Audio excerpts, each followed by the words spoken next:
Welcome back नाज़रीन। Bulletin जी बाकायदा शुरुआत कंदासीं अहम ख़बर सां। अज़रबाईजान जो सदर इल्हाम अलियोव वज़ीर आज़म शहबाज शरीफ जी दावत ते 2 ॾींहनि जे दौरे ते पाकिस्तान पहुची वियो आहे।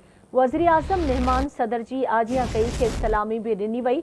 अज़रबाईजान जो सदर दौरे दौरान सदर आसिफ अली जरदारी ऐं वज़ीर आज़म शहबाज शरीफ सां धार धार मुलाक़ातूं भी कंदो। मुलाक़ातुनि में बितरफ़े सहकार खे वधीक मज़बूत बणाइण लाइ गॾियल दिलचस्पी जे शोबनि ते ॻाल्हियूं थींदियूं। ॿिन्ही मुल्कनि विच में मुख़्तलिफ़ मुआहिदनि ऐं मुफ़ाहिमत जे यादाश्तनामनि ते सहियूं भी कई वेंदियूं। अहम ख़बर अवां सां शेयर कयूं पिया। अज़रबाईजान जो सदर इल्हाम अलियोव वज़ीर आज़म शहबाज शरीफ जी दावत ते 2 ॾींहनि जे दौरे ते पाकिस्तान पहुची वियो आहे। इन हवाले सां वधीक तफ़सील मालूम कंदासीं। असां लाइन ते मौजूद आहे इस्लामाबाद मां आवाज़ न्यूज़ जो ब्यूरो चीफ कुर्बान बलोच। जी कुर्बान, वधीक छा तफ़सील आहिनि अवां वटि, आगाह कजो।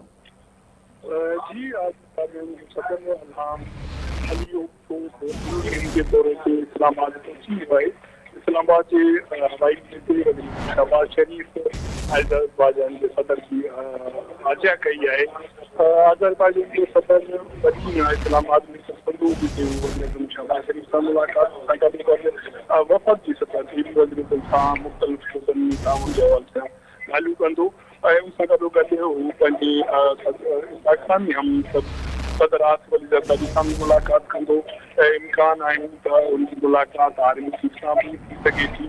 अज़रबाईजान के सदर जो ही नई हुकूमत शहबाज शरीफ के क़याम खां पोइ पाकिस्तान जो पहिरियों दौरो आहे।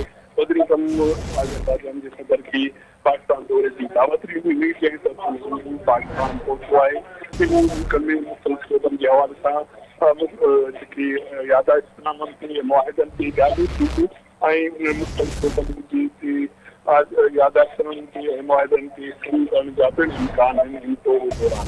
जी ठीकु आहे, मुंहिंजी महिरबानी कुर्बान बलोच अपडेट करण लाइ।